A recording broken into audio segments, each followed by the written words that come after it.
Welcome to Horror Movies with TNA. Each episode, we're going to pick a film, talk about it, and rate it. Word of warning, there will be spoilers. This time, we're talking about Frightmare, 1974. Hi everyone, hope you enjoy our podcast. Any horror you've watched since our last episode? Is that a sentence or some kind of question? Have you watched any films? I have, yes, thank you. I'm trying to remember them. I watched Once Upon a Time in China again. Correct, great film. You think is there a fight in the rain?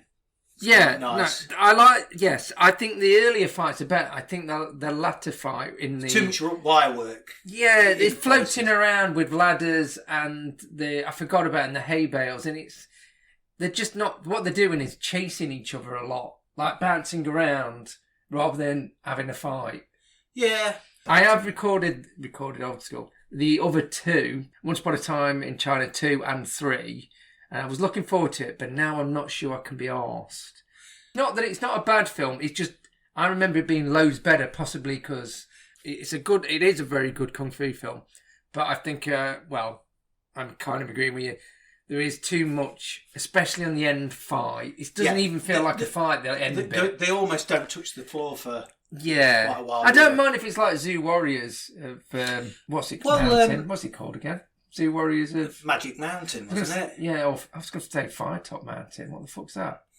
That's fighting fantasy books, isn't it? Yeah. Yes. It's a lot like Warlock of Fire Top Mountain, isn't it? Anyway, so I watched that, and I think I did watch another film, but I'm struggling to remember. You know what I've started watching? Because it's 3 hours long. I've started watching Kwaidan, the Japanese ghost story. It's 4 stories. Oh, yeah. 3 hours long. Me and my son started watching it. That's the one, the big mask, isn't it? It's the very, reeds. yeah. I've seen very, it. very It's good. been, for years. I think I watched it on BBC Two. I couldn't really remember much about it. It looks fantastic. I watched The Beekeeper as well, talking about a new film. Statham. It's a bog standard sort of fight. It's amusing. I think it knows it's Cheap. It's like an 80s action film. And there's a lot of where he kicks someone away from him, like boots him across the room. He does that probably at least twice, where he punches someone and they're still there and he just boots them. It was all right. Okay, so... They were okay. Oh, Jeebus. Yes, I remember it now. The Russell Crowe Exorcist film. Is it just an exorcism film, or is it meant to be any kind of connection to the Exorcist films? Oh, well, there's a bit where a girl rotates her head completely round. It's a weird film, though. You can't say it's so bad it's good, because it's generally taking the piss out of itself. Really, obviously, except for the very end where all CGI kicks in and lava, and you go... There's lava? He's like a big lava pool where the demon is or whatever. I don't know. Sounds... But Russell Crowe's character is like driving around on a moped, and then there's got silly music over the top, so it kind of knows it's being silly. And then right at the end as well, and this is no big spoilers... It sets itself up for sequels, like there's this and another priest, and it's like a buddy priest movie, not cop movie, where they go, oh, and we're going to do further stuff. But then they have done writing on the screen, and it says, this priest wrote many books, they're all good, you should read them. It literally says something like that, and you go, you what? So, I can't remember what it's called. The ghost can do it, and I can't be asked to just get the ghost to... Russell Crowe Exorcist. Okay, so that's it. Bang average. Yeah, it was average. It wasn't bad or good.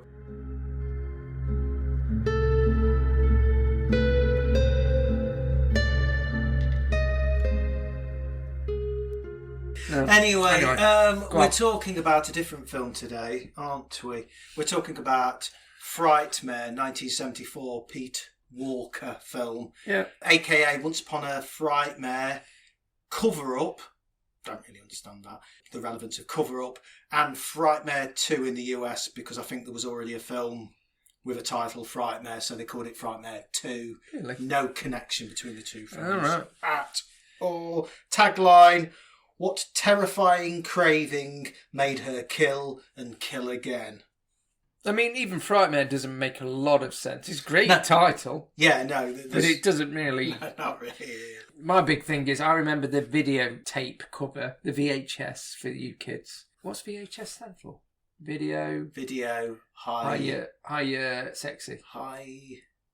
You should know that, really. Get the ghost again or Yeah, not? I don't we give a know. shit. VHS. The cover box art. I don't even think it said Frightmare. I just think it had a picture of Sheila Keith with a drill Yes.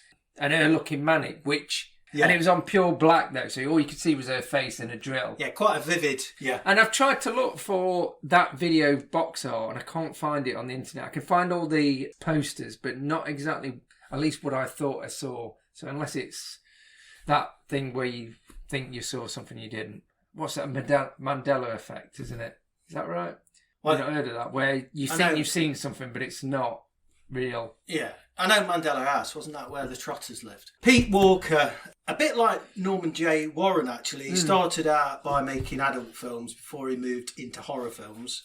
He avoided, at the time, the gothic themes of the Hammer and favoured more contemporary settings. But it is very hammery. The titles and everything, when I it got think into by it, naturally it's filmed in the 70s and it's got British actors and the music. yes, everything about it, but it's in a kind of more modern setting. So, obviously, other films by Pete Walker, Flesh and Blood Show, House of Whipcord, House of Mortal Sin, Schizo, The Comeback, and then I think these films were between 72 and 83. His last film being House of Long Shadows, which had a lot of the Hammer actors in it. It seemed like he then retired. I think he went into property development where he mainly renovated old cinemas, which sounds amazing. Actually. Good idea. The cast, we've got Debbie, who's Kim Butcher. She was in House of Mortal Sin. So a lot of the actors are in other Pete Walker films. So she was in House of Mortal Sin. Jackie, which was Deborah Fairfax. We've got Dorothy Yates, which is played by Sheila Keith, amazingly. She was in loads of Pete Walker films, so he reused her again and again. Edmund Yates, who has the most impressive kind of horror filmography. Rupert Davis, Witchfinder General, Dracula's Risen from the Grave, Curse of the Crimson Altar, Oblong Box. So yeah, a few Hammer, other horror films. And then Graham, played by Paul Greenwood, who's our psychiatrist in the film. He was in just loads of 70s TV. And then the only other one I put was Merle, who was played by Fiona Curzon. So that's the cast. Music by Stanley Myers, who did Deer Hunter music. Really? Yeah. Mm-hmm.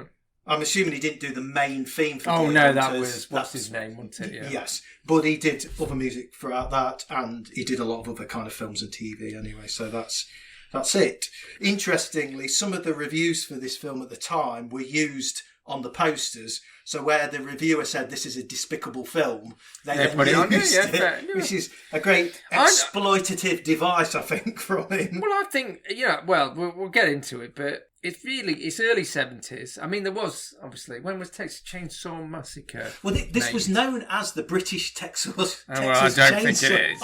It was known as the British Texas Chainsaw Massacre. Might be just because it was around about the same time. Well, a family, cannibal themes. So, look, they're not the same at all, but it was known anyway. There's a way to try and sell it, I suppose. Yeah, so I like that. Despicable film, a bit of exploitative spin. It's got a sort of a grimy, sleazy kind of edge to it. I have to say, and if you've seen a lot of Pete Walker films, I've seen about 4 or 5 of them. They all are, compared to a lot of the British like Hammer films, they're a lot edgier. They do feel that way. They feel a little bit. Comparison. Yeah. So, London, 1957. Yes, a flashback. Well, it's a flashback. That's okay. So it's black and white. That's it. So it's a flashback. It's a fun fair he's at, and yet it's 1957. You go, hang on, there's a lot of plastic stuff here. In fact, it looks like 1917. You've just turned the colour down on the telly. It was amazing what it was like in 57. I know. Barry Nichols wants a tarot reading. And it is Andrew Sachs. Yes, Manuel. Oh, Mr. Foti! That's my impression. Probably quite racist now doing that, isn't it?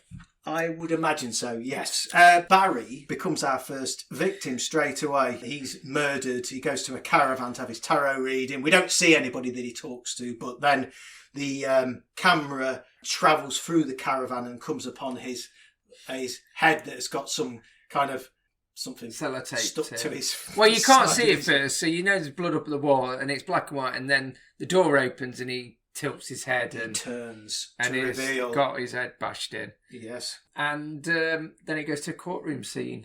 Yeah, so the Old Bailey. Which is like porridge. Stanley Fletcher! Norman Stanley Fletcher. Dorothy and Edmund Yates are committed to a mental institution, narrowly avoiding the death penalty for killing and partially eating 7 victims.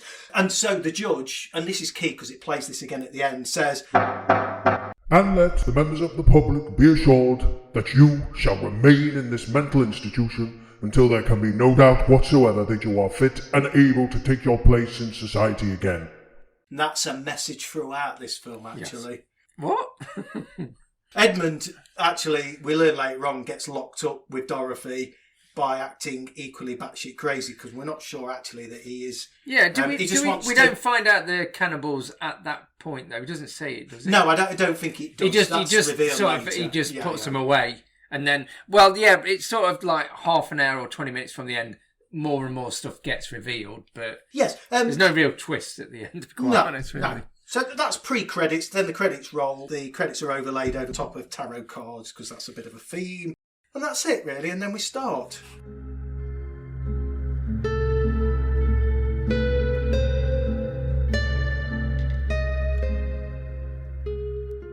Right, so obviously we're now in 1974. Yes, and it's, I put nightclub, but more like just a working men's club. Yeah, it seems like that. I think it's meant to be dolled up like it is some kind of classy joint. Well, it's got a pinball machine. I tell you what, I was born in the 70s, but I wasn't going to clubs in 1974 because I would have been 2.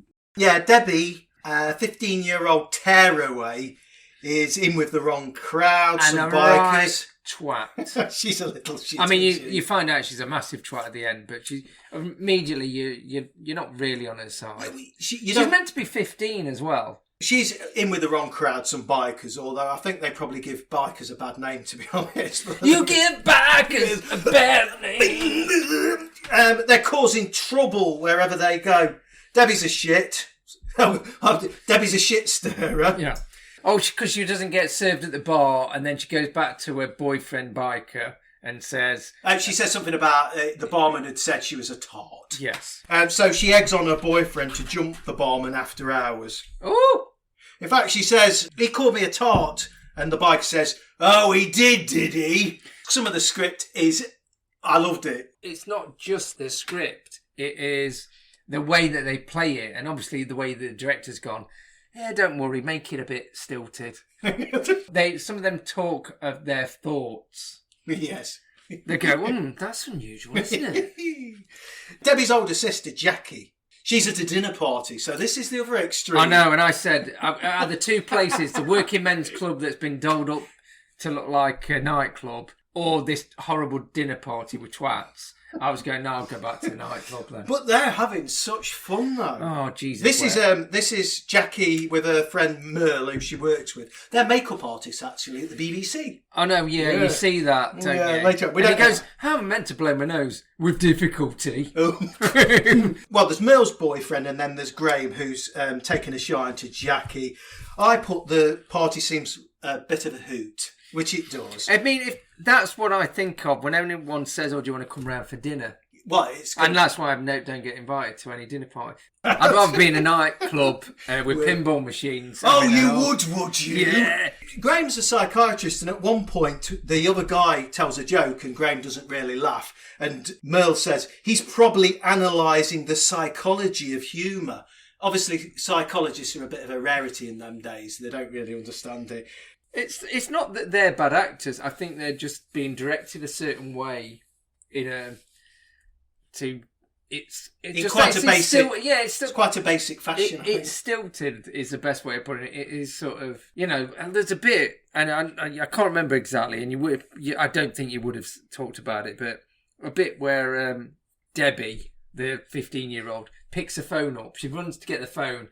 And it's one of them, really, it felt like Acorn Antiques when she picked it. She goes, "Oh, yes, I'd love that. See ya."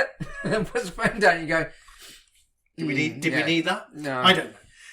They do mention, actually, at the dinner party, they do talk about Debbie being a bit of a tearaway, a pain in the arse. So, anyway, we go back to the club after hours, and the bikers set upon the barman until they're interrupted by some old chap who shouts, "Oi, I'm going to get the law!" I loved him as well. Yeah. The bikers scarper, leaving young Debs to make her own way home. But the barman is still on the floor. Well, I didn't know the story, but I immediately went, oh, okay. Yeah. Yeah, there's a bloke on the floor beaten up, and she wants to stick around. On her own, 15-year-old. And he goes, hey, be careful though, the law's coming. Not the cops, not the police. Law. Quickly back to the dinner party. Jackie's left, and Merle asks Graham whether he likes her, and he says, yeah, she is rather super. Nice. Nice! And in his head he's going, cool, blimey. She's rather smashing. Oh, yes. Debbie gets home. Debbie gets home about 2 a.m. and Jackie is not pleased. We're told a little bit more of the story. So we know that the parents of Jackie and Debs are our convicted lunatics, recently released. There's a very minor side story of Debbie being thrown out of an orphanage that gets mentioned, but again, it just kind of tries to illustrate the fact that she's probably a bit of a troublemaker. They're stepsisters, aren't they, as well? Yes, they are, yes. I wasn't sure for a second, I was going, because one's a lot older. To the same father. Yeah. To the same father. Debs is, at this point, unaware that Jackie has started visiting their newly released parents in the dead of night, but Debbie does know that Jackie's sneaking out because Jackie obviously says, why are you getting in late? And Debbie says, well, you don't even go out till fucking this time. She doesn't. No one says fucking. No one says fucking, actually. No. Actually, I don't think there's really swearing in this film. I don't think so. I don't think there's words shit, fuck, cunt, crap, tit. Although Debbie at one point does give the fingers. Oh, did she? I missed that bit. Oh, but that's about as offensive as it gets. Yeah, so Debbie makes a comment that Jackie's sneaking out in the middle of the night, and we start to learn later on where Jackie's going. The police question people about the beating of the barman, quickly switches back to the bar, and the police are questioning the old chap. And the old chap says, funny the way they were laying into him, but they can't find the body at that point. So then Jackie travels out to a farmhouse with a bloody present wrapped in a brown paper bag. There she meets Edmund, her dad. Yeah, and there's this bit is strange. Well, she goes into the darkened farmhouse. That location, they obviously use a proper old farmhouse, and it's really claustrophobic and darkly lit, and yes, it's quite nice. And she asks her dad, how is she? And he says, she's fucking crackers. No, so out of the dark emerges Dorothy. Jackie, she's excellent anyway. She's babbling and prattling, etc. Jackie tries to convince Dorothy that she's out there killing, and Dorothy's trying to convince them that she's sane. So I think at this point, Jackie still thinks there's a conversation where... Well, she's bringing... Well, you find out later on. But these packages, which you kind of work out are meat, but she's been getting them from a butcher to appease her stepmom's... Who's trying Dorothy, to say to killing instinct. A cannibalistic instinct. So, in other words, and I think they even have the conversations allude to it and say, oh, do you think she knows that what we're trying to do here or what? Something like that. I can't quite remember. So I knew that, even though it makes it blatantly obvious later on. Essentially... I know I didn't know whether Jackie was part of it or... Jackie's trying to manage the situation. Her and her dad think that Dorothy is still slightly insane, and then Dorothy's, throughout the film, pretending that she's rehabilitated and sane. Jackie leaves, and then she's on a train in a carriage. No, she looks up to find her mother staring red-eyed, blood dripping from her parcel. This turns out to be a dream. Yeah, I thought this was quite good, actually. I was going, what the fuck? I must have looked away for a second and goes, what's she on a train? Yes. She was driving a minute ago. Why's she gone back on a train? Yeah, the makeup's very vivid, but it kind of works as a dream sequence. Yeah, just a weird look. And then, she gives her a parcel that's absolutely dripping with blood. And then starts dribbling blood out of a gob, and then she wakes up. It kind of works because she looks up from something she's reading, maybe, and the carriage is empty. She looks down again, and then when she looks up, her mother-in-law is sat staring at her, and then she gets up and approaches her, and at that point she starts dribbling on her, and then she wakes up. Debbie gets questioned by the Rozzers, by the police, the law, the law, and she has an argument with her sister about that situation, and that's when Debbie gives her the two fingers, actually. Hooray! Jackie works at the BBC as a makeup artist. She gets a call from Dad to meet up, and then Edmund shows her something wrapped in a brown paper bag in the boot of the car to try and say that he's concerned with the situation. We never actually get to see what it is in the brown paper bag in the boot of the car. It looked kind of like a pig's head or a nose or something. I did rewind quickly. I was going, is that a face? And you go, oh. I think it's a pig's But head. he just goes, look at this. And I went, I can't because you've done it really fucking quick. But I suppose it just escalates the worry that they've got about Dorothy. But I wasn't sure what it was. Yeah. Anyway, Jackie goes out to the cinema with Graham. They watched Blowout from 1973, although it's not the Blowout we're thinking of. It's Marco Ferreri's Blowout, which was The Big Feast. It's a satirical masterpiece, apparently, so it wasn't The Blowout, which was an 80s film. But anyway, there you go. Okay. Now, so we now learn that Dorothy, unbeknownst to anybody else, has started doing a tarot card reading again, and a customer arrives at the farmhouse for one of Dorothy's tarot readings. Oh, yeah, she goes, I read about it in Time Out. Yes, That's I thought... weird. You've got a bit of money there, you have. I don't think Dorothy's advertising in Time Out. These are often desperate people, we learn. Yeah, and when she gets to sit down, goes, so you've got no friends, no family, Yes. and no romantic ties. Let me get my drill out. Yeah, what they often get, though, in the cards is she must have quite a few deaths. She always seems to deal death to everybody. But the other thing is, she's incredibly accurate as well. So you'd think, there's some supernatural bullshit going on. Well, there might be. Hey, there might. But actually, that's just a normal tarot reading because nothing happens to that person. She just gives them a tarot reading and they're on their way, I think.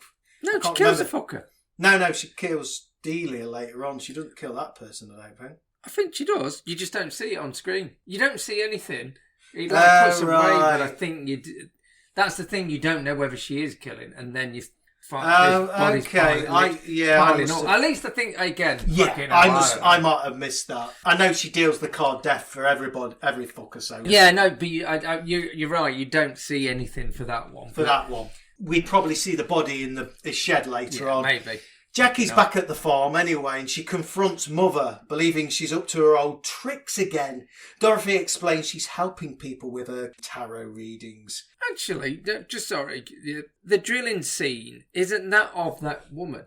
Well, yeah. Because it always has someone, then, after Jackie's been to the farmhouse, Dorothy's in the shed doing a bit of stowing of bodies, and out comes the drill. Dorothy's face, a brilliant spray of blood, and a maniacal stare. And what I'm saying is, she's drilling that person that you just did. That first customer. You just don't see who the fuck it is. Even though there's a few bits where you don't get to see a drill entering, or actually most of the time, in fact all the time, you don't get to see whatever she's using go into someone. You don't see any on screen. But you see the after effects. It's a bit bloodier later on, but in these early bits, you don't really see any on screen killing. You just see suggested. You don't, like I say, you don't see. Graham later on has got an hole in his head. I mean, this is the first time you properly. Yeah, I mean, you've got an idea, but this is the first time you see Dorothy or Sheila Kiefer in all her glory, really. Yeah. So that was amazing. What we got next? Graham pays Debbie a visit because he's trying to do some psychiatry on Debbie, attempting to analyse her. He's meddling the shit out of her, to be honest. Debs meets with her biker boyfriend at a lockup. It appears that she stashed the barman's body in the boot of a car, which is what we kind of suggested early on. And somebody's been chewing on his eye because we get to see his body in the boot of the car and he's missing one eye, which is kind of bloody and quite good. Nasty in it. I like it. Juicy. Quite good. Actually, the biker says, I didn't do that to him. Look at his head. I didn't do that. And I've just put then, she nuts and annoying.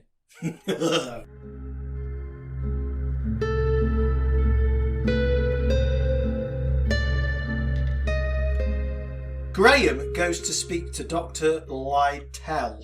Actually, that's played by Leo Zhen, who was in Lizard in a Woman's Skin. So I've just Oh. put that because he's a friend of Graham's and he wants to know a little bit about the Lansdowne Hospital where Jackie's parents were held for however many years. He does a dig around because there's some belief by some that the parents died. They dig around to find out the truth about Jackie's parents. We've got tarot with Dorothy again, another tarot session. Her client is a young lady in a beret, Delia, very stylish. She knows who she is. A twat with a beret on. Tony, do you know anything about tarot? Because I learnt a little bit from this. No. Apparently she's the Queen of Pentacles, which means Delia is cunning, passionate. There you go. But she's dead. This is not to alienate some people that believe in this stuff, but I do know what tarot is. Absolute bullshit.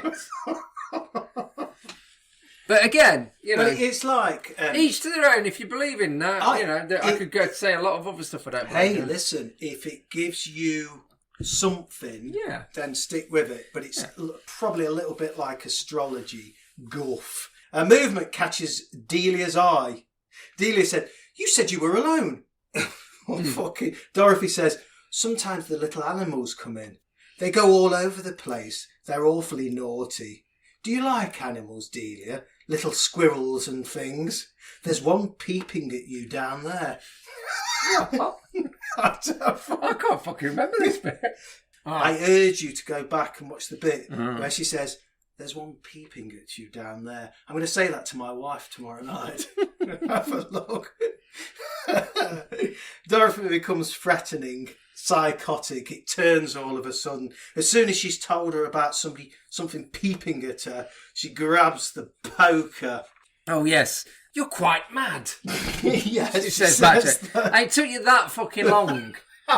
She's been talking about squirrels all and evening. And you're waiting for someone that's got a flame, literally a poker that's on fire, out of the fire, to wander slowly over to you while you're pinned up against the door.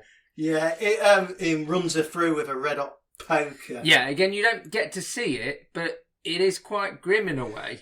I thought it was quite brutal. It's on her face, and you see the steam coming up and her screaming, and then blood coming out of her mouth, and you go, of all the ways to go, red hot poker through the stomach ain't great. But that's not all as well, because even though Delia's been run through, she's not quite dead. Oh, yeah. So Dorothy has to stop battering her. And then you see her stomach with a little black hole. Where she's been stabbed. Yeah, with the poker. But then she goes, "Are you going to help?" Because she's not dead. So she's talking to someone. And that's where I did get confused. I went, is she talking to someone that's not there? And then you find out, obviously, they were. But definitely has a taste for blood. She's a cannibal. And she has an accomplice that she talks to off screen. So that's kind of the only surprise later on, I suppose. Well, no, I kind of got that, but I wasn't sure again whether, because she's absolutely round the bend, whether it was in her head or her husband wasn't quite as benign as they were saying. To be honest, I didn't really work out it was a certain someone until the end, to be quite honest. Maybe I'm thick. Well, anyway, Edmund arrives back home and catches Dorothy mid-slaughter. Graham has gone and spoken to Dr. Flood, who works at the psychiatry unit, and he says she's a cannibal. The fact is, she ate people. Apparently, Dorothy was fed her pet rabbit during the Depression. Oh, was it rabbit? For some reason, I thought I'd put cat here. Well, maybe I wrote this wrong. We'll edit that in. Oh, yeah, find out. Yeah. Rabbit. Well, this is where I've gone bullshit a bit. So, parents say, well, I put dead cats, so cut that out. And then I put therefore. Obviously, you're going to eat other animals and people.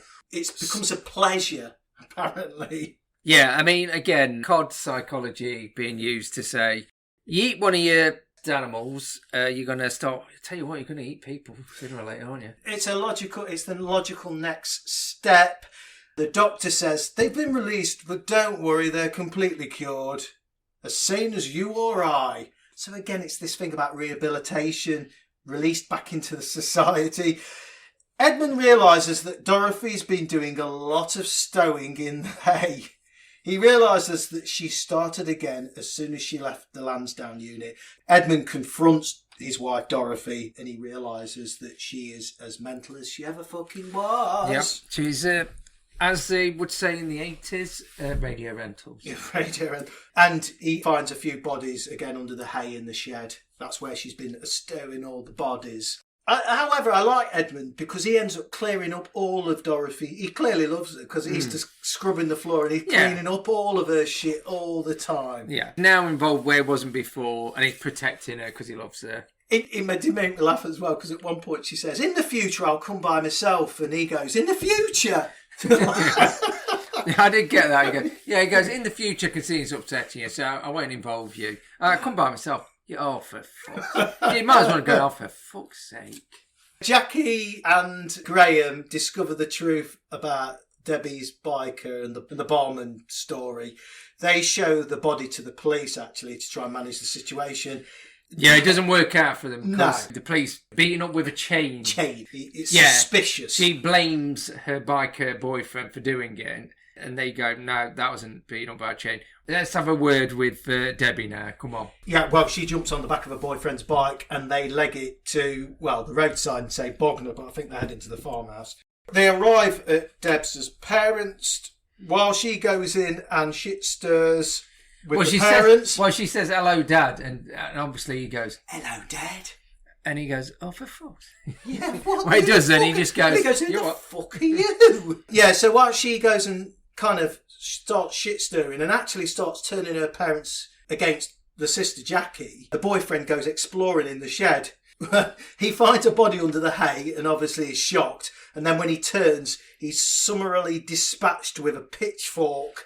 He gets forked. And actually, Dorothy stabs him about 15 times. Again, you don't see the stabbing, but again, it's cut quite well because it just gets more and more blood on his face. So you can imagine she's stabbing him right in the old mush with a two-pronged pitchfork. And you've got Debbie just standing there sort of giggling next to her. So it's quite a grim kind of seedy bit. Again, even though you don't see it going into skin or anything, it's sort of cut to her stabbing something and him reacting, but you don't see. It's like, I guess it's like Psycho. You don't never see the knife go into Janet Leigh. It's all kind of... but it's still like... You know exactly what's happening by the way it's filmed. And Edmund watches on as well, kind of almost helpless.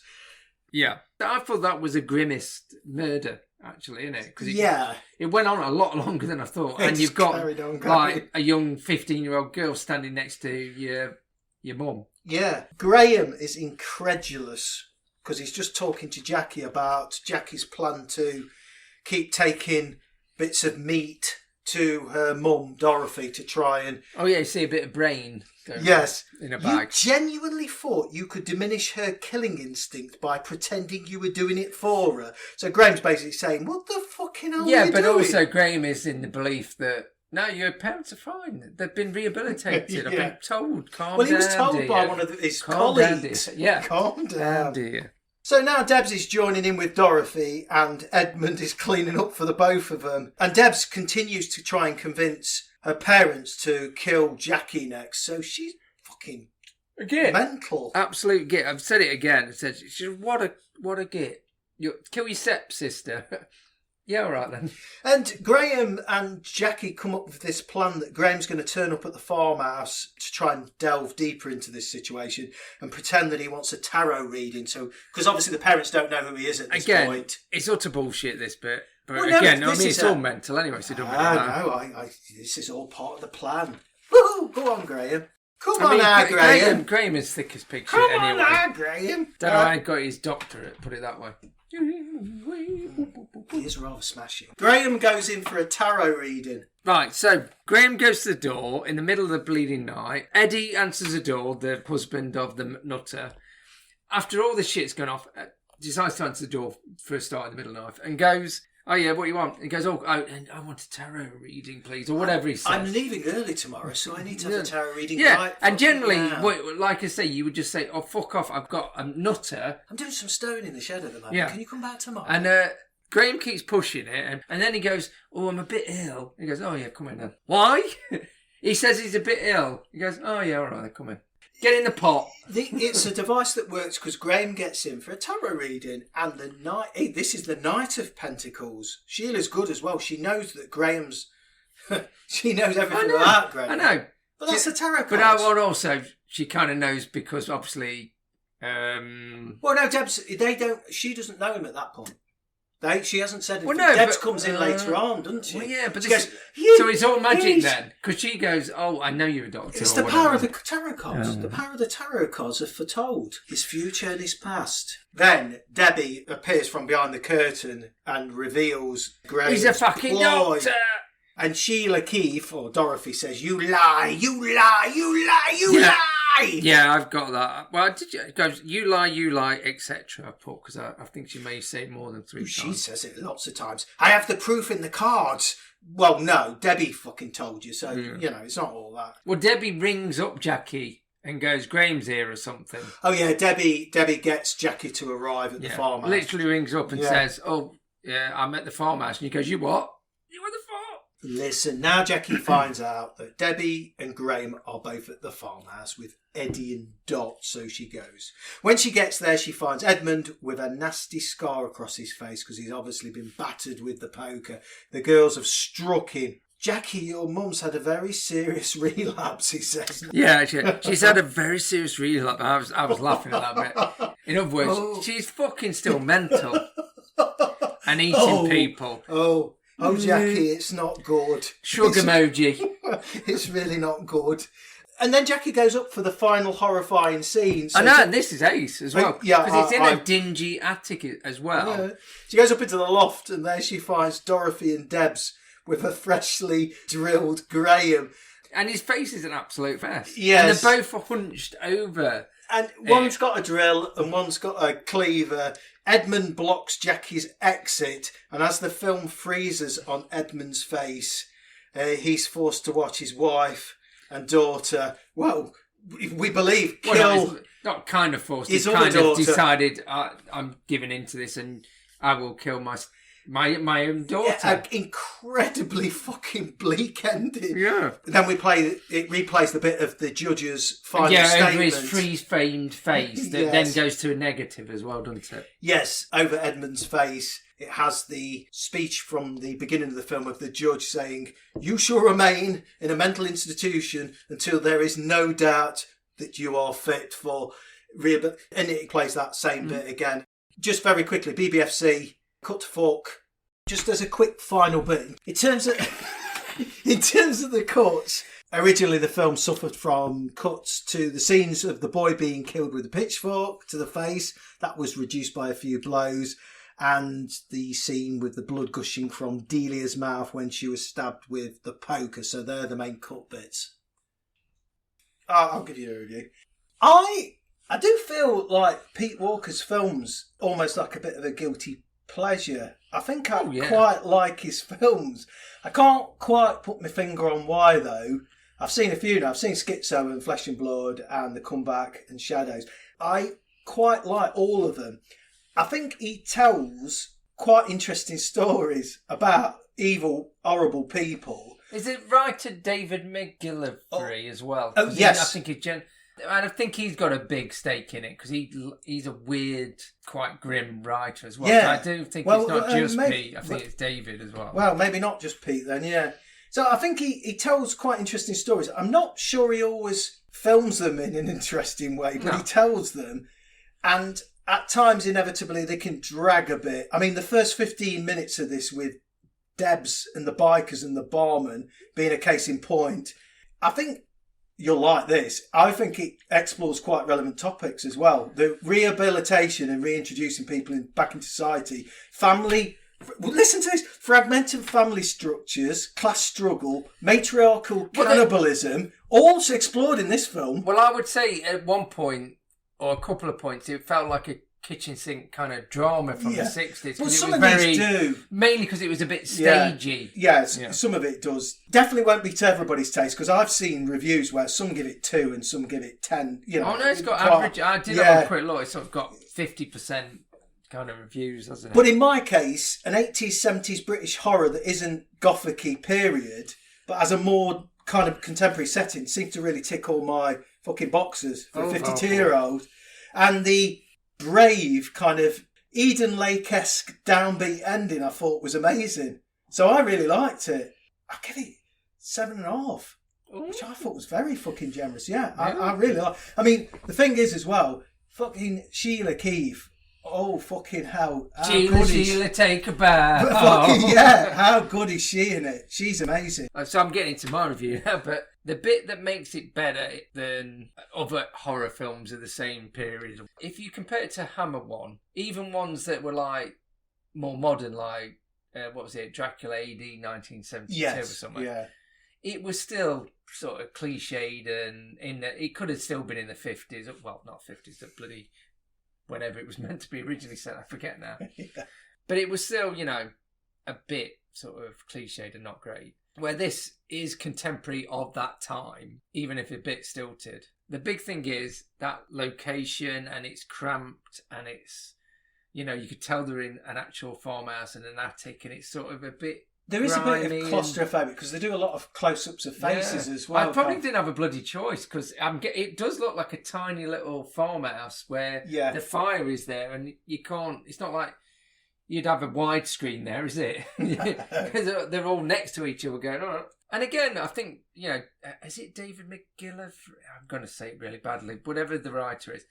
I know I've read stuff when I used to have Dark Side, and he used to be a contributor sometimes on it.